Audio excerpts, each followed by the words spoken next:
राधा नाम अमूल्य है प्रेम भक्ति का सार। श्री कृष्ण मन बसे सदा जपो राधा बारंबार। भाद्रपद शुक्ल अष्टमी राधा रानी आई। कृष्ण बिना अधूरी जगत राधा नाम सुहाई। राधा प्रेम प्रतीक है भक्ति का आधार। राधा कृष्ण का संग है जग में सबसे प्यारा। Hi everyone, welcome to the Indian taste and culture. आज हम बात करेंगे राधाष्टमी की पूजा विधि की, उसकी कथा महत्व की और राधा जी को क्या पसंद है उसके बारे में हम आज बात करेंगे। राधा अष्टमी भाद्रपद माह के शुक्ल पक्ष की अष्टमी तिथि को मनाई जाती है। इस दिन भगवान श्री कृष्ण की अर्धांगिनी एवं भक्ति की स्वरूपा श्री राधा रानी का जन्म हुआ था। इसे राधा जन्मोत्सव भी कहते हैं। श्री राधा जी, जिन्हें राधा रानी, श्री जी, लाडली जी और कृष्ण प्रिया भी कहा जाता है, भक्ति और प्रेम और करुणा की अद्वितीय प्रतिमूर्ति है। राधा बिना न कृष्ण है, कृष्ण बिना न राधा। दोनों मिलकर बुनते हैं प्रेम भक्ति का धागा। राधा रानी के प्रकट हुई भाद्रपद शुक्ल पक्ष को बरसाने में। उनके पिता वृषण भानु जी और माता कीर्ति जी थी। कहा जाता है कि राधा जी ने जन्म के समय अपनी आंखें बंद रखी और उन्होंने पहली बार अपनी आंखें तब खोली जब उन्होंने श्री कृष्ण का दर्शन किया। राधा अष्टमी का व्रत वैसे ही किया जाता है जैसे जन्माष्टमी का या ग्यारस का किया जाता है। राधा अष्टमी एक व्रत का महत्व करोड़ों ग्यारस के व्रत के बराबर माना जाता है। जैसे ग्यारस का पारण द्वादशी के दिन होता है, वैसे ही राधा अष्टमी का पारण दूसरे दिन नवमी के दिन होता है। अब बात करते हैं कि हमारी राधा रानी को क्या चीज पसंद है। तो अपन वस्त्र की बात करें तो जैसे कृष्ण भगवान को पीले रंग पसंद है, वैसे ही हमारी राधा रानी को नीला रंग बहुत ज्यादा पसंद है। जहाँ कृष्ण जी को माखन मिश्री दूध बहुत ज्यादा पसंद है, वहीं हमारी राधा एकदम सरल स्वभाव की हैं, तो उन्हें पसंद है अरबी की सब्जी और कड़ी। तो चाहे आप राधा अष्टमी के दिन उपवासी रहें, लेकिन आपके घर की राधा रानी को आप जरूर अरबी की सब्जी और कड़ी का भोग राधा अष्टमी के दिन लगाइए। क्योंकि यदि घर में किसी का बर्थडे होता है, जन्मदिन होता है, तो हम उसके पसंद की चीज़ें बनाते हैं। तो राधा अष्टमी के दिन आप राधा जी की पसंद की चीज़ें बनाकर उनको जरूर भोग लगाइए। अब राधा अष्टमी की पूजा विधि की हम बात करते हैं। तो सुबह जल्दी उठकर स्नान करें और व्रत का संकल्प लें। पूजा स्थान को साफ करके राधा कृष्ण की मूर्ति या चित्र स्थापित करें। राधा जी को नीला रंग बहुत पसंद है, तो आप राधा जी को नीला या लाल गुलाबी वस्त्र भी आप पहना सकते हैं। पुष्प, माला, धूप, दीप, फल, माखन मिश्री, पान, अरबी की सब्जी, कड़ी आप सब माता जी को अर्पित करें। श्री राधा सहस्त्र नाम या राधा जी के मंत्र का जाप करें या ओम राधिकाय नमः का आप जाप करें। श्रीमद् भागवत राधा चरित्र या राधा कृष्ण की कथा जरूर सुने, जो हम इस वीडियो में आपको आगे सुनाएंगे। व्रत रखने वाले दिन आप या तो निर्जल व्रत करें या फिर आप फलाहार भी कर सकते हैं। यदि आप निर्जल व्रत नहीं रख सकते तो आप फलाहार भी कर सकते हैं।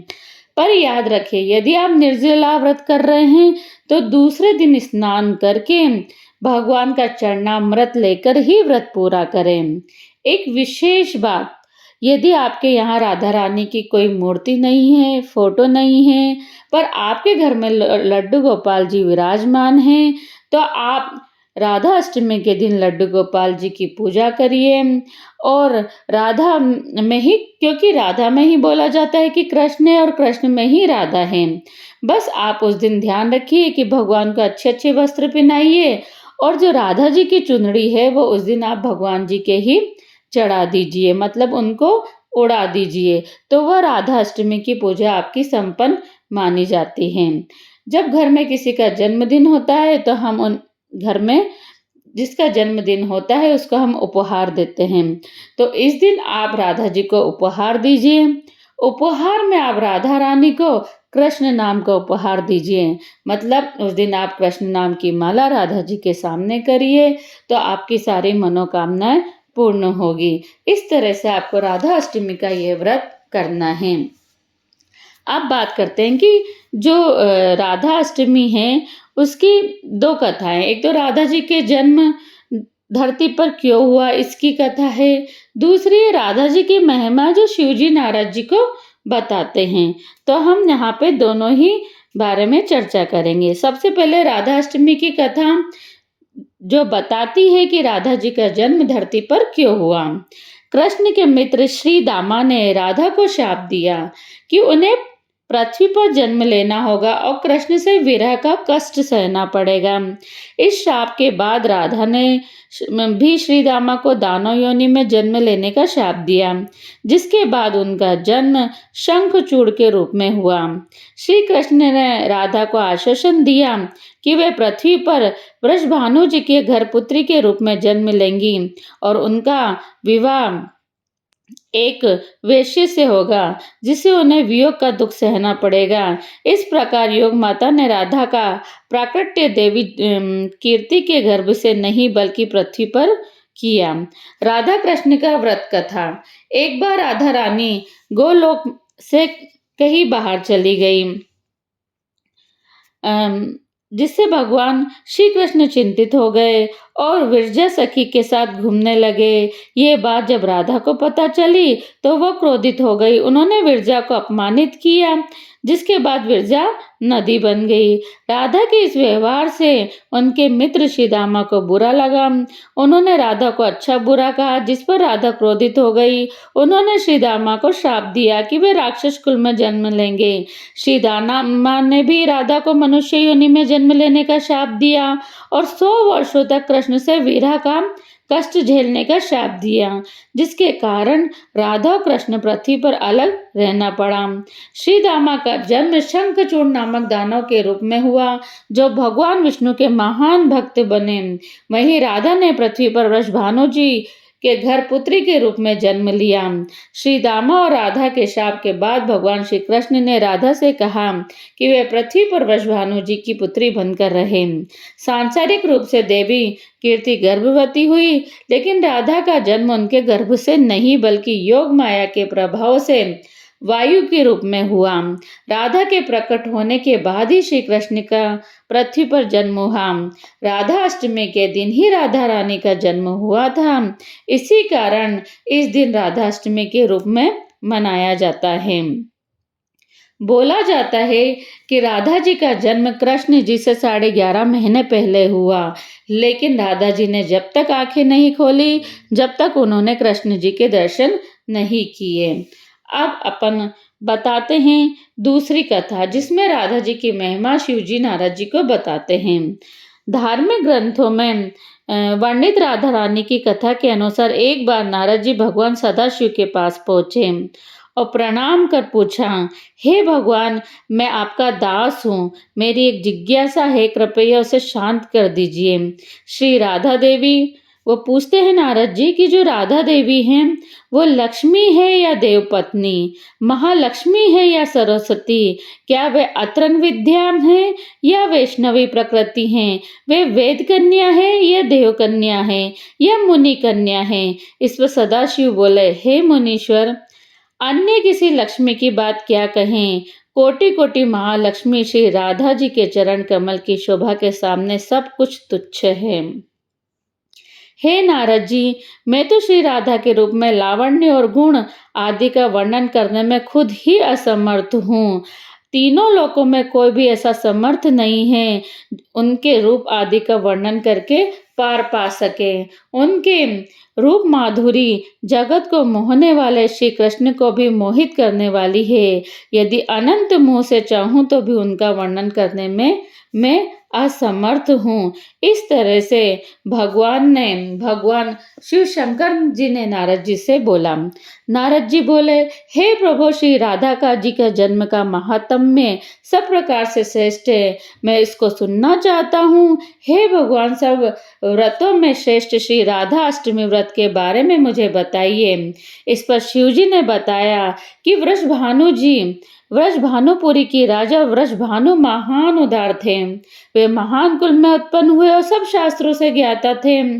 अणिमा महिमा आदि 8 प्रकार की सिद्धियों से युक्त श्रीमान, धनी और उदार जो वृषभानु जी थे वह अणिमा महिमा आदि 8 प्रकार की सिद्धियों से युक्त श्रीमान, धनी, उदार चेता